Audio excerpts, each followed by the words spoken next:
Hello students, now we can see the converse of theorem 6. A space is embedded into the Hilbert cube if and only if it is second countable and T3. Now we assume that the space is second countable and T3. Assumption space can be embedded into the Hilbert cube and we prove space is second countable and T3. Second countable spaces nulla material properties ipo namukku ഉപയോഗിക്കാം. Space x എന്ന് പേര് വിളിക്കാം. X second countable plus T3 ആണ് നമ്മുടെ കയ്യിൽ ഇപ്പോൾ ഉള്ളത്.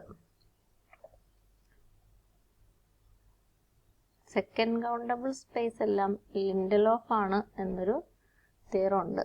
Second countable Lindelof ആണ്. Second countable implies Lindelof. Lindelof അറിയാലോ, every open cover has a countable subcover. Second countable base countable. Second countable space ആണെങ്കിൽ Lindelof ആണ്. T3 എന്ന് പറഞ്ഞാൽ റെഗുലറും T1 ഉണ്ട്. നമുക്കിപ്പോൾ ആവശ്യം, ഞാനിപ്പോൾ പറയാൻ പോകുന്നത് റെഗുലറേ ആവശ്യമുള്ളതുകൊണ്ട് റെഗുലർ. ഇനി നമുക്കൊരു തിയറം ഉണ്ടായിരുന്നല്ലോ, റെഗുലർ ലിൻഡലോഫ് സ്പേസ് നോർമൽ.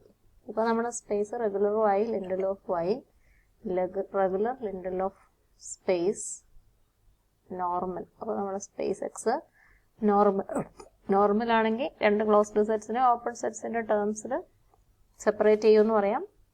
അല്ലെങ്കിൽ യൂറിസോൺസ് ലെമ്മ ഇടയ്ക്കിടയ്ക്ക് ഞാൻ പറഞ്ഞായിരുന്നു.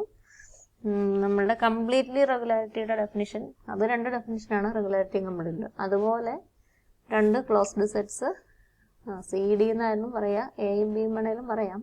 തന്നാൽ ഒരു ഫംഗ്ഷൻ എയിൽ ഫംഗ്ഷൻ്റെ വാല്യൂ 0യും ബിയിൽ ഫംഗ്ഷൻ്റെ വാല്യൂ 1ഉം ആകുന്നത് പോലെ ഉണ്ട് എന്നുള്ളതാണ് Urysohn's lemma. A subset of U, B subset of V, U and V are disjoint open sets. അതാണ് ഡെഫിനിഷനിൽ നോർമാലിറ്റി. പക്ഷെ യൂറിസോൺസ് ലെമ്മ എന്ന് പറയുന്നത് where X is a continuous function F from X to 0 1 X normal ആകുമ്പോൾ such that F A equal to ആദ്യത്തെ സെറ്റിൽ ഫംഗ്ഷൻ്റെ value C D ആണെങ്കിൽ F C equal to 0, D വരുമ്പോൾ എഫ് ഡി ഈക്വൽ ടു 1. ഒരു സെറ്റിൽ ഫംഗ്ഷൻ്റെ വാല്യൂ 0യും മറ്റേ സെറ്റിൽ ഫംഗ്ഷൻ്റെ വാല്യൂ 1ഉം ആകുന്നതല്ലേ. അപ്പോൾ നോർമൽ നമ്മൾ പറഞ്ഞിരിക്കുന്നത് യൂറിസോൺസ് ലെമ്മ അപ്ലൈ ചെയ്യാൻ വേണ്ടിയാണ് നമ്മൾ നോർമാലിറ്റി ഇപ്പോൾ പറഞ്ഞു വെച്ചിരിക്കുന്നത്. ഇനി നമ്മുടെ സ്പേസ് സെക്കൻഡ് കൗണ്ടബിൾ ആണല്ലോ. സെക്കൻഡ് കൗണ്ടബിൾ എന്ന് പറഞ്ഞാൽ എന്താ, ഒരു കൗണ്ടബിൾ ബേസ് ഉണ്ട്. കൗണ്ടബിൾ ബേസിനെ ഞാൻ ഇങ്ങോട്ട് ലിസ്റ്റ് ചെയ്യട്ടെ. B1 B2 B3 etcetera. അങ്ങനെ ഒരു കൗണ്ടബിൾ ബേസ് നമുക്കുണ്ട്. കൗണ്ടബിൾ എന്ന് പറഞ്ഞ് തീർന്നില്ല. ഇപ്പോൾ തീർന്നു പോകുന്നതാണെങ്കിൽ ഒരേ മെമ്പറിനെ തന്നെ റിപ്പീറ്റ് ചെയ്ത് നമുക്കിങ്ങനെ ഒരു കൗണ്ടബിൾ സെറ്റാക്കി വെക്കാം. ഇവിടെ 10 എണ്ണം ഉള്ളെങ്കിൽ B1നെ തന്നെ കുറേ തവണ റിപ്പീറ്റ് ചെയ്യുക. അങ്ങനെ നമുക്ക് വേണമെങ്കിൽ ഇതിൻ്റെ എണ്ണം സെയിം തന്നെയാണ്, എണ്ണം വെറുതെ കൂട്ടി വെക്കാൻ ശ്രമിക്കണമെങ്കിൽ ശ്രമിക്കാം. Then we are going to define an index set from this indices. B1 B2 B3 എന്നൊക്കെ ഉപയോഗിച്ചിരുന്നു ഞാനൊരു ഇൻഡെക്സ് സെറ്റ്. അത് ഒരു കണ്ടീഷനും കൂടെ വെച്ചിട്ടാണ് ഡിഫൈൻ ചെയ്യാൻ പോകുന്നത്. ഇൻഡെക്സ് സെറ്റ് ഇങ്ങനെയാണ് ഡിഫൈൻ ചെയ്യുന്നത്. I equal to ordered pair mn element of n cross n 1 2 3 etcetera natural numbers. അതിൽ നിന്ന് ഓർഡർഡ് പെയർ mn ഉണ്ടാക്കിയെടുക്കുകയാണ്. സച്ച് ദാറ്റ് ഇപ്പോൾ നമ്മൾ B1 B2 B3 എന്നൊക്കെ പറഞ്ഞിട്ടില്ലേ, അവിടെ ഉള്ളതിൽ ഒരു കണ്ടീഷൻ വെച്ചിട്ടാണ് നമ്മൾ ഈ ഓർഡർഡ് പെയർ ഡിഫൈൻ ചെയ്യാൻ പോകുന്നത്. Such that BM closure is subset of BL. അങ്ങനെ എല്ലാത്തിനും വരണമെന്നൊന്നുമില്ല. ഇവിടെ B1 B2 B3 ഒക്കെ ലിസ്റ്റ് ചെയ്തിട്ടുണ്ട്. B3 ക്ലോഷർ B5ന്റെ സബ്സെറ്റ് ആണെങ്കിൽ എന്നെ ചെയ്യാം B3 closure subset of B. എമ്മിന്റെ പൊസിഷനിൽ 3, എന്നിന്റെ പൊസിഷനിൽ 5, 3 5 എന്ന് പറയുന്ന ആ ഓർഡർഡ് പെയർ ഈ ഇൻഡെക്സ് സെറ്റിൽ ഉണ്ടാവും. നമ്മളൊരു പുതിയ ഇൻഡെക്സ് സെറ്റ് ഡിഫൈൻ ചെയ്യുവാണ്. അങ്ങനെ ഡിഫൈൻ ചെയ്യുവാണ്. അപ്പോൾ 1 2 3 ആണല്ലോ നാച്ചുറൽ നമ്പേഴ്സ്. അപ്പോൾ നിങ്ങൾ റിയലിലൊക്കെ പഠിച്ചിട്ടുണ്ട്. അപ്പോൾ n ഗ്രോസ് n എന്ന് പറയുന്നതും കൗണ്ടബിൾ ആണ്. അപ്പോൾ ഈ I കൗണ്ടബിൾ ആണ്. എന്തിനായി കൗണ്ടബിൾ ഉണ്ടാക്കിക്കൊണ്ട് വരുന്നത്? എന്തിനായിരിക്കും? 0 1 പവർ I ഉണ്ടാക്കാൻ വേണ്ടിയാ, ഹിൽബർട്ട് ക്യൂബിലേക്ക് എംബഡ് ചെയ്യാൻ വേണ്ടിയാ. അപ്പോൾ ഇതൊരു കൗണ്ടബിൾ ആകാൻ വേണ്ടിയാണ് നമ്മളിങ്ങനെ ഡിഫൈൻ ചെയ്തിരിക്കുന്നത്. പിന്നെ BM closure subset of B എന്ന് പറയുമ്പോൾ നമുക്ക് എംബഡിങ് ഉണ്ടാക്കാനുള്ള പ്രോപ്പർട്ടി കിട്ടും. എംബഡിങ് ഉണ്ടാക്കാൻ നേരത്തെ തിയറം തന്നെ ഉപയോഗിക്കുന്നത്. Family of functions distinguishes points and points from closed sets. Then evaluation function is an embedding from the space to the product of the codomains. അപ്പോൾ ആ പ്രോഡക്റ്റ് ഓഫ് ദ കോഡൊമെയിൻസ് എടുക്കുമ്പോൾ 0 1 power i വരും, embedding Hilbert ക്യൂബിലേക്ക് ആവും. അതാണ് നമ്മളുടെ പ്രൂഫിൻ്റെ ഒരു approach. അപ്പോൾ നമുക്കൊരു കൗണ്ടബിൾ ഇൻഡെക്സ് സെറ്റ് കിട്ടിയിട്ടുണ്ട്. ഇനി ഇവിടെ എല്ലാം എങ്ങനെയാണ് വന്നേക്കുന്നത്? B M closure is a subset of B N എന്നാണ് I equal to M N ഐയിലെ ഇൻഡെക്സ് ആണെങ്കിൽ വന്നിരിക്കുന്നത്. B M closure subset of B N എന്ന് പറയുന്നത് ബി എം ക്ലോഷറും ബി എന്നിന്റെ കോംപ്ലിമെന്റും തമ്മിലുള്ള ഒരു ബന്ധം നമുക്ക് തരും. X minus B N. B M closure B എൻ്റെ അകത്താ. X minus B N B M ക്ലോഷറുമായിട്ട് ബന്ധമില്ല. ഇത് ബി എം ക്ലോഷർ, ഇത് ക്ലോസ്ഡ്. ബി എൻ ബേസിലെ എലമെന്റ് ആണ്, അത് ഓപ്പൺ ആണ്. അതിന്റെ കോംപ്ലിമെന്റ് വന്നപ്പം ക്ലോസ്ഡ് ആണ്. ക്ലോസ്ഡ് ആണ്. ഇവർക്ക് കോമൺ പോയിന്റ്സ് ഒന്നുമില്ല. Intersection equal to 5. ഇവരുടെ ഇന്റർസെക്ഷൻ ഡിസ്ജോയിന്റ്, അങ്ങനെ പറഞ്ഞാൽ മതി. ഡിസ്ജോയിന്റ് ക്ലോസ്ഡ് സെറ്റ്സ് ആണ് ഇത് രണ്ടും. ഡിസ്ജോയിന്റ് ക്ലോസ്ഡ് സെറ്റ്സ് ആണെങ്കിൽ സ്പേസ് എക്സിന്റെ സബ്സെറ്റ്സ് ആണ്. സ്പേസ് എക്സ് നോർമൽ ആണ്. എക്സ് നോർമൽ ആണെങ്കിൽ ഇത് നമ്മുടെ യൂറിസോൺസ് ലെമ്മയിലെ എയും ബിയും പോലെ. ബി എം ക്ലോഷർ ഒരു closed subset of X A എന്ന് പറയാം. എക്സ് മൈനസ് ബി എൻ വേറൊരു closed subset of X B എന്ന് പറയാം. Space is normal, so by open sets we can separate the sets. And in terms of function, we apply Urison's lemma. ഒരു സെറ്റില് f of bm closure, ആദ്യത്തെ സെറ്റില് ഫംഗ്ഷന്റെ value 0 ആണ്. Normal implies there x is a continuous function f from x to 0 1. 0 1 values എടുക്കുന്നുള്ളൂ. അപ്പോൾ 0 1 എന്ന് പറയാം. And F of അടുത്ത closed set ഏതാ? X minus B N equal to 1. ഇതെവിടെയാണ് നമ്മൾ ചെയ്തത്? ഐ ഇൻഡെക്സിൽ നിന്ന് ഒരു എം എൻ എടുക്കുമ്പോൾ B M closure contained in B N. അപ്പോൾ ഏത് അങ്ങനെ എടുത്താലും, ഏത് B M closure B N അങ്ങനെ എടുത്താലും ബി എം ക്ലോഷറും എക്സ് മൈനസ് ബി എനും ക്ലോസ്ഡ് ആണ്, ഡിസ്ജോയിന്റ് ആണ്, എക്സിന്റെ സബ്സെറ്റ്സ് ആണ്, എക്സ് നോർമൽ ആണ്. ഈ ഇൻഡെക്സിൽ നിന്ന് ഏതെടുത്താലും അതിനെല്ലാം കറസ്പോണ്ടിങ് ആയിട്ട് ഇങ്ങനെ ഫംഗ്ഷൻ ഉണ്ട്. ഈ index countable number of indices ഇതിൻ്റെ അകത്തുണ്ട്. അപ്പോൾ അവിടെ എല്ലാം ഇതുപോലെ ഫംഗ്ഷൻസ് ഉണ്ട്. നമുക്ക് ഈ ഫാമിലി കൺസിഡർ ചെയ്യാം. Set of all F from X to 0 1 satisfying f of bm closure equal to 0, f of x corresponding to i.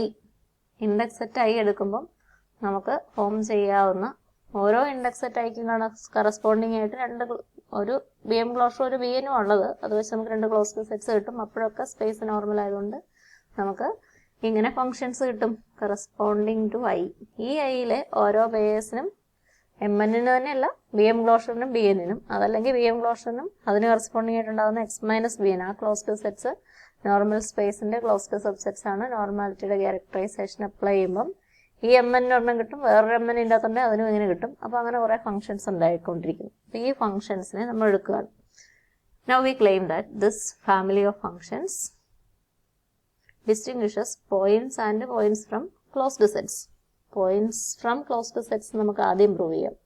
ഒരു പോയിന്റും ഒരു ക്ലോസ്ഡ് സെറ്റ് സി എടുക്കുക. X not an element of C. Space എക്സിലെ പോയിന്റും space എക്സിന്റെ subset സിയും ആണ് നമ്മൾ എടുത്തിരിക്കുന്നത്. പോയിന്റിനെ കണ്ടെയ്ൻ ചെയ്യാത്ത ക്ലോസ്ഡ് സെറ്റും എടുത്തു. Family distinguishes points from closed sets നമുക്ക് പ്രൂവ് ചെയ്യണം. അത് ഡയറക്റ്റ് ആയിട്ട് ചെയ്യത്തില്ല. അപ്പോൾ സി നോട്ട് കണ്ടെയ്നിങ് എക്സ് ആയതുകൊണ്ട് നമുക്ക് എക്സ് മൈനസ് സി ഓപ്പൺ സെറ്റാണ്, എക്സിനെ കണ്ടെയ്ൻ ചെയ്യുകയും ചെയ്യും. കാരണം എക്സ് സിയിലില്ല. അപ്പോൾ X element of X minus C എന്ന് കിട്ടി. X element of X minus C implies ഇതൊരു ഓപ്പൺ സെറ്റാണ്. ഇത് ബേസ് ആണല്ലോ, സെക്കൻഡ് കൗണ്ടബിൾ ആയതുകൊണ്ട് കൗണ്ടബിൾ ബേസ് ഉണ്ടെന്ന് തോന്നുന്നു. അപ്പോൾ ഒരു ബേസ് എലമെന്റ് ഇതിൻ്റെ അകത്ത് കാണത്തില്ലേ? എക്സ് എലമെന്റ് ഓഫ് ആ ബേസ് എലമെന്റിനെ ഞാൻ ബി എൻ എന്ന് വിളിക്കുകയാണ്. X element of B N subset of X minus C. There X is a base element B N. ഇനി ഇതിന് സ്ക്രിപ്റ്റ് ബി എന്ന് പേര് കൊടുത്തിട്ടുണ്ടായിരുന്നെങ്കിൽ ഇപ്പോൾ എഴുതാൻ എളുപ്പം. B N element of script be such that X element of B N contained in X minus C എന്ന് നമുക്ക് പറയാം. ഇനി റെഗുലാരിറ്റിയുടെ ക്യാരക്ടറൈസേഷൻ. ഈ സ്പേസ് T3 ആണ് എക്സ്, അപ്പോൾ റെഗുലർ ആണ്. By regularity direct open sets ഉപയോഗിച്ച് സെപ്പറേറ്റ് ചെയ്യാം. ഒരു പോയിന്റിനെയും ക്ലോസ്ഡ് സെറ്റിനെയും, അല്ലെങ്കിൽ പോയിന്റിനെ കണ്ടെയ്ൻ ചെയ്യാത്ത ക്ലോസ്ഡ് സെറ്റിനെയും, അല്ലെങ്കിൽ പോയിന്റിനെ കണ്ടെയ്ൻ ചെയ്യുന്ന ഓപ്പൺ സെറ്റിനെയും വെച്ച് നമുക്ക് അത് ചെയ്യാനായിട്ട് സാധിക്കും. അപ്പോൾ നമ്മളതാ ഇപ്പോൾ ചെയ്യുന്നത്. Characterisation of regularity, there exists an open set G.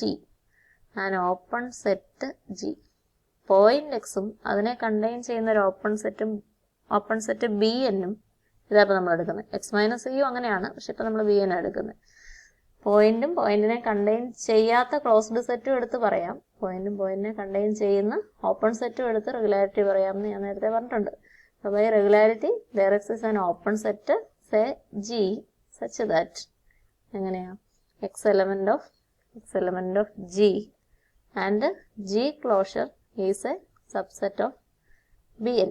G closure is a subset of Bn. ഇനിയും നമുക്ക് ബി ബേസ് ആണെന്ന് പറയാം. ബി ബേസ് ആയതുകൊണ്ട് ബേസിനകത്ത് ബി ബേസ് ആയതുകൊണ്ട് ഓപ്പൺ സെറ്റിനകത്ത് ബേസ് എലമെന്റ് കാണും. there exists മുമ്പേ ഒരു ബി എൻ എടുത്ത് ഇപ്പൊ ബി എം എന്നെടുക്കാം. Such that X element of B M and B M closure is A X element of B M and Bm is a subset of G. X element of Bm subset of G. Bm subset of G means Bm closure is a subset of X element of Bm ആണ്, X element of Bm closure ആണ്. Bm subset of G ആയതുകൊണ്ട് Bm closure subset of G closure ആണ്. G closure contained in Bn എന്നുണ്ട്. അപ്പോൾ നമ്മൾ അതിനെ extend ചെയ്താൽ contained in Bn എന്നായി. അല്ലെങ്കിൽ ഇവിടെ Bm closure is a subset of Bn എന്ന് നമുക്ക് കിട്ടി. Bm closure is a subset of Bn കിട്ടി.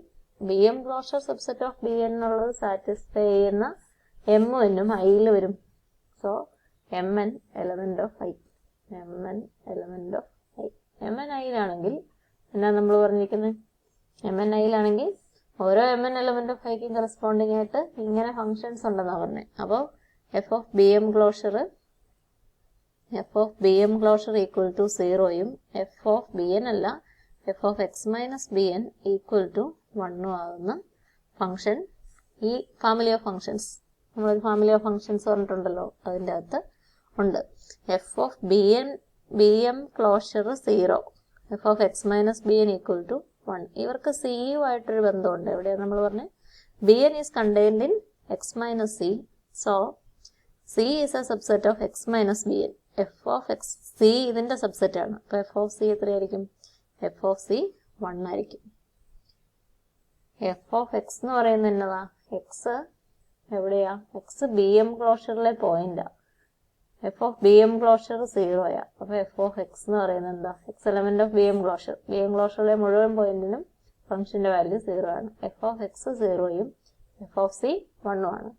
So f of c closure എന്നാ? f of c equal to 1 means f of c closure. ഇത് ഒരു പോയിന്റ് മാത്രമേ ഉള്ളൂ. സിംഗിൾട്ടൺ സെറ്റാണ്. ഇത് T3 സ്പേസ് ആണ്. അപ്പോൾ T1 ആണ് സിംഗിൾട്ടൺ സെറ്റ്. സ്പേസ് അല്ല, ഇത് 1 മാത്രം, റിയൽ ലൈൻ ഇല്ല. സോ റിയൽ ലൈൻ മെട്രൈസബിൾ ആണ്. അത് സിംഗിൾട്ടൺ സെറ്റ്സ് T1 ആണ്. സിംഗിൾട്ടൺ സെറ്റ്സ് ക്ലോസ്ഡ് ആണ്. എഫ് സി 1 ആണ്. എഫ് സി ക്ലോഷറും 1 ആണ്. എഫ് എക്സ് 0 ആണ്. 0 not an element of singleton 1 means F of X not an element of F of C whole closure. F X not an element of F C whole closure. ഇതല്ലേ family of functions distinguishes points from closed set. ഒരു പോയിന്റും അതിനെ contain ചെയ്യാത്ത closed set C എടുത്തപ്പോൾ നമ്മുടെ ഫാമിലിയിൽ ഒരു ഫംഗ്ഷനെ കിട്ടി. Mn ഉപയോഗിച്ചാൽ കിട്ടിയ ഈ ഫാമിലിയാണ് നമ്മൾ പറയുന്നത്. കറസ്പോണ്ടിങ് ടു ഐ ഇങ്ങനെ ഫാമിലി പറഞ്ഞു. അപ്പോൾ ഫാമിലിയിൽ ഒരു മെമ്പർ ഉണ്ട്, F X not an element of F C whole closure ആകുന്നത് പോലെ. So family distinguishes points from closed sets. ഇനി ഡിസ്റ്റിങ്വിഷസ് പോയിന്റ്സ് എന്ന് പറയാൻ കഴിഞ്ഞ നേരത്തിന് നമ്മൾ പറഞ്ഞ പോലെ തന്നെ ഈ സ്പേസ് T1 ആണ്. T1 ആണെങ്കിൽ സിംഗിൾട്ടൺ ക്ലോസ്ഡ് ആണ്. നമ്മൾ 2 പോയിന്റ് എക്സും വൈയും എടുക്കുമ്പോൾ വൈയെ സിംഗിൾട്ടൺ വൈ ക്ലോസ്ഡ് സെറ്റ് ആയിട്ട് എടുക്കാം. പക്ഷെ ആക്ച്വലി അത് 2 പോയിന്റ്സ് ആണ്. Family distinguishes points also. Then using the last theorem, the evaluation from x 2 എല്ലാ ഫംഗ്ഷൻസും 0 1 ലേക്കായിരുന്നു. 0 1 power I is an embedding. X can be